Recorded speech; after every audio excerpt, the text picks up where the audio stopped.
ऐसा लगता है कि जब कई आवेश होते हैं तो विद्युत क्षेत्र की समस्याओं को हल करना काफी कठिन हो जाता है।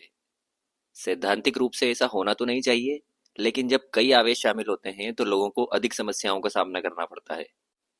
तो हमारे सामने एक सवाल है जिसमें हमें ये पता लगाना है कि इन दो आवेशों के ठीक बीच में कुल विद्युत क्षेत्र या परिणामी विद्युत क्षेत्र का मान क्या होगा तथा उसकी दिशा क्या होगी। तो यहाँ एक धनात्मक 8 नैनोकूलाम का आवेश है और एक ऋणात्मक 8 नैनोकूलाम का आवेश है। इन दोनों आवेशों के केंद्रों की मध्य की दूरी 6 मीटर है, यानी दोनों आवेश एक दूसरे से 6 मीटर की दूरी पर रखे हुए हैं। और हमें ये पता लगाना है कि इन दोनों आवेशों के ठीक बीच में कुल विद्युत क्षेत्र का परिमाण व दिशा क्या होगी। तो प्रत्येक आवेश इस बिंदु पर विद्युत क्षेत्र बनाएगा, और यदि हम इन विद्युत क्षेत्रों को सदिश रूप में जोड़ेंगे तो हमें कुल विद्युत क्षेत्र मिलेगा। अब प्रथम दृष्टया ऐसा लग सकता है कि कुल विद्युत क्षेत्र शून्य होना चाहिए। ये कहना बहुत लुभावना हो सकता है कि विद्युत क्षेत्र इस बिंदु पर शून्य हो जाएगा, क्योंकि एक आवेश धनात्मक 8 नैनोकूलाम है और दूसरा आवेश ऋणात्मक 8 नैनोकूलाम है। अतः वो एक दूसरे को रद्द कर देंगे, कैंसिल कर देंगे, है ना? नहीं, ऐसा नहीं होगा। यहाँ पर आपको बहुत सावधान रहना होगा। यहाँ विद्युत क्षेत्र का मान शून्य नहीं होगा। हमें इस बिंदु पर प्रत्येक आवेश द्वारा बनाए गए विद्युत क्षेत्र की दिशा को चित्रित करना होगा और देखना होगा कि इस बिंदु पर प्रत्येक आवेश द्वारा बनाए गए विद्युत क्षेत्र की दिशा क्या होगी। हम पहले धनात्मक आवेश को देखते हैं। चूंकि धनात्मक आवेशों के द्वारा बनने वाले विद्युत क्षेत्र की दिशाएं त्रिज्या दूर की ओर होती हैं, तो ये जो धनात्मक 8 नैनोकूलाम का आवेश है वह इस बिंदु पर एक विद्युत क्षेत्र बनाएगा जो धनात्मक आवेश से दूर की ओर जाएगा।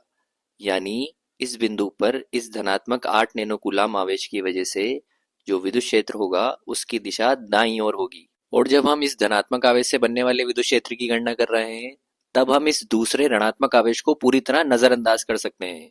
हम मान सकते हैं कि वो यहाँ है ही नहीं। ठीक उसी प्रकार से जैसे कि हमसे पूछा जाए कि ये धनात्मक आवेश इस बिंदु पर कितना विद्युत क्षेत्र बनाएगा, भले से ये दूसरा ऋणात्मक आवेश यहाँ हो या ना हो, तब इस बिंदु पर धनात्मक आवेश के कारण विद्युत क्षेत्र की दिशा दाएं ओर होगी। अब यही काम हम ऋणात्मक आवेश के लिए करेंगे। जब हम ऋणात्मक आवेश के लिए विद्युत क्षेत्र का मान निकालेंगे तो हम इस धनात्मक आवेश को पूरी तरह नजरअंदाज कर सकते हैं। हम मान सकते हैं कि वो यहाँ है ही नहीं। और हम जानते हैं कि ऋणात्मक आवेश के कारण विद्युत क्षेत्र की दिशा त्रिज्या ऋणात्मक आवेश की ओर होती है।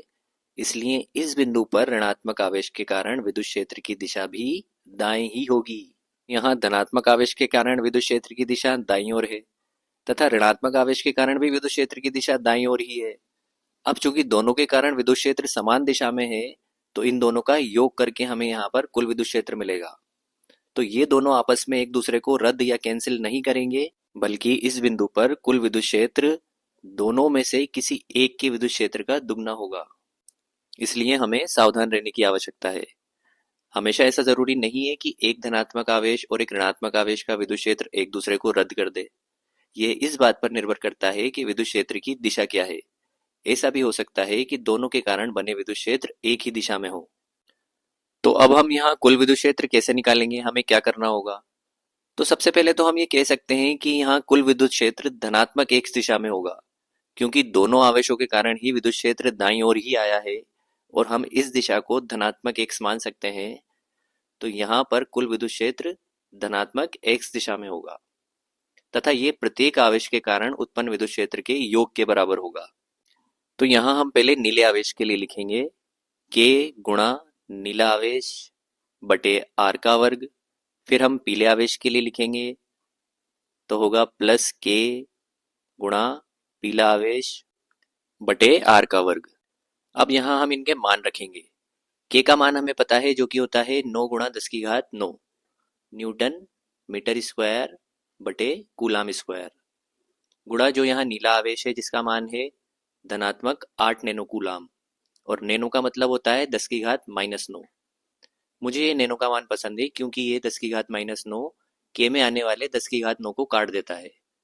अब हमें यहाँ विभाजित करना है दूरी के वर्ग से, पर हमें यहाँ दूरी कितनी लेनी है? कई लोग यहाँ पर 6 रख सकते हैं क्योंकि ये दोनों आवेश एक दूसरे से 6 मीटर की दूरी पर रखे हैं। पर ध्यान रहे, हम यहाँ इन दोनों आवेशों के मध्य बिंदु पर विद्युत क्षेत्र का मान निकाल रहे हैं। हमने किसी आवेश के कारण किसी बिंदु पर विद्युत क्षेत्र निकालने के सूत्र के बारे में पढ़ा है। यहाँ वे बिंदु जहाँ विद्युत क्षेत्र निकालना चाह रहे हैं वो 3 मीटर की दूरी पर स्थित है। यानी इस धनात्मक आवेश से इस बिंदु की दूरी 3 मीटर है, न कि 6 मीटर। हाँ, यदि हम इन प्रत्येक आवेश के कारण एक दूसरे पर लगने वाले बल की बात कर रहे होते तो यहाँ हम 6 मीटर की दूरी लेते, परंतु यहाँ हम प्रत्येक आवेश के द्वारा इनके मध्य बिंदु पर विद्युत क्षेत्र का मान निकाल रहे हैं, इसलिए हम यहाँ दूरी 3 मीटर लेंगे और हमें यहाँ इसका वर्ग करना नहीं भूलना है। अब हमें यहाँ सावधान रहना होगा। सिर्फ इसलिए कि हमारा आवेश धनात्मक है, इसका ये अर्थ नहीं है कि उसका विद्युत क्षेत्र में योगदान भी धनात्मक होगा। हम केवल आवेश के चिन्ह पर निर्भर नहीं रह सकते कि उसका योगदान धनात्मक होगा या ऋणात्मक। हमें ये देखना होगा कि उसका विद्युत क्षेत्र किस दिशा में जाता है। ये धनात्मक आवेश जिस दिशा में विद्युत क्षेत्र उत्पन्न करता है वो है दाईं। चूंकि आमतौर पर हम इस दिशा को धनात्मक मानते हैं, इसलिए हम इस पूरे पद को धनात्मक मान सकते हैं। अब हमारे पास एक और आवेश है। फिलहाल हम इसमें धन या ऋण चिन्ह नहीं लगाएंगे, क्योंकि ये धनात्मक भी हो सकता है और ऋणात्मक भी हो सकता है। हम इसे तब तय करेंगे जब ये पता चलेगा कि इसकी दिशा क्या है। तो हम लिखेंगे K, यानी 9 गुणा 10⁹ न्यूटन मीटर स्क्वायर बटे कूलाम स्क्वायर।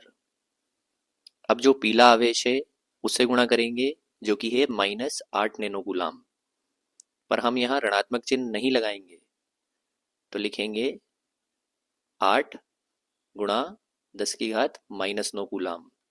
अब फिर से वो दूरी चाहिए, इस आवेश से उस बिंदु तक की दूरी जहां हमें विद्युत क्षेत्र ज्ञात करना है, जो कि हमारे पास फिर से है 3 मीटर। अब हमें इसका वर्ग करना नहीं भूलना है। तो क्या ये योगदान धनात्मक होना चाहिए या ऋणात्मक? मैं केवल ऋणात्मक चिन्ह पर निर्भर नहीं रह सकता, मुझे ये देखना होगा कि इसकी दिशा क्या है। अब चूंकि ये दाईं ओर जा रहा है और दाईं ओर को हम सामान्यतः धनात्मक मानते हैं, इसलिए यहाँ पर ये पद भी धनात्मक होगा।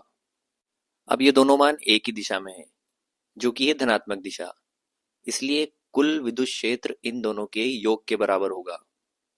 अब यदि मैं इसको हल करूं तो 3 का वर्ग करने पे मुझे 9 मिलेगा, और जब 9 को 9 से विभाजित करेंगे तो ये आपस में कट जाएंगे। साथ ही 10⁻⁹ से 10⁹ भी कट जाएगा, इसलिए मुझे 8 न्यूटन प्रति कूलाम मिलेगा। दूसरे पद भी बिल्कुल ऐसा ही है, यहाँ भी 9 से 9 विभाजित करने पर कट जाएगा। साथ ही 10⁻⁻9 से 10⁻9 भी कट जाएगा, तो यहाँ भी केवल 8 ही मिलता है, इसलिए यहाँ भी मुझे +8 न्यूटन प्रति कूलाम मिलेगा। अतः मेरे पास कुल विद्युत क्षेत्र होगा 16 न्यूटन प्रति कूलाम। तो ये 16 न्यूटन प्रति कूलाम इन दोनों आवेशों के कारण इस मध्य बिंदु पर कुल विद्युत क्षेत्र का परिमाण होगा। अब सवाल ये है कि ये किस दिशा में जाएगा। ये दाएं जाएगा, क्योंकि दोनों सदिश दाईं ओर इशारा कर रहे हैं, इसलिए कुल विद्युत क्षेत्र इनमें से किसी एक के दुगने के बराबर होगा और वो दाईं दिशा में रहेगा। इसलिए हम इसे बड़े सदिश से दर्शा देते हैं, क्योंकि ये किसी एक के दुगने के बराबर है। अब ध्यान रहे, यदि आपके पास कोई ऐसा सवाल हो जहां दोनों पद समान हो, तो आप केवल एक पद को लिखकर उसको 2 से गुणा कर सकते हैं, उन्हें बार बार जोड़ने की आवश्यकता नहीं है। मैंने यहाँ इसे इस तरह इसलिए समझाया है ताकि आपको पूरी प्रक्रिया ठीक से समझ में आ सके।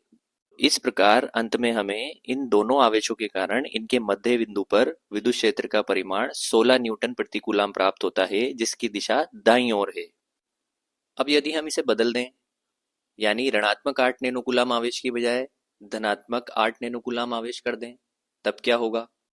तो ऐसी स्थिति में ये धनात्मक 8 नैनो कूलाम आवेश दाईं ओर विद्युत क्षेत्र उत्पन्न नहीं करेगा, क्योंकि हम जानते हैं धनात्मक आवेशों के कारण उत्पन्न विद्युत क्षेत्र की दिशा उनसे दूर की ओर होती है, इसलिए ये भी अपना विद्युत क्षेत्र बाईं ओर उत्पन्न करेगा।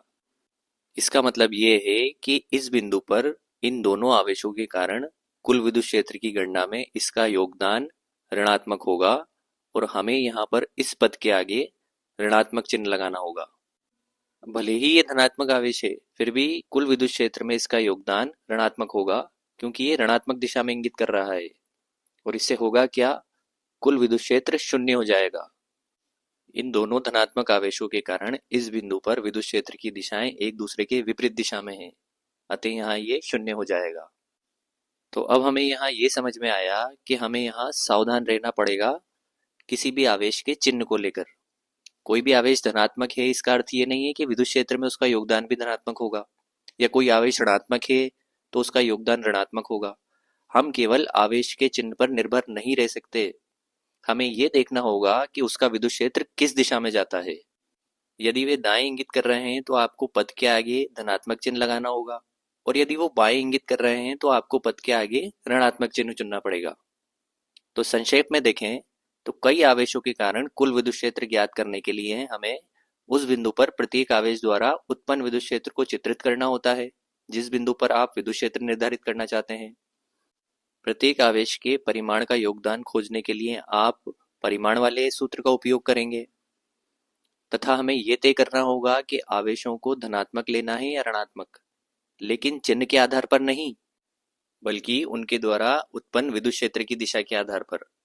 अब आपको इनको जोड़ना या घटाना होगा और इससे आपको उस बिंदु पर कुल विद्युत क्षेत्र का परिमाण प्राप्त होगा।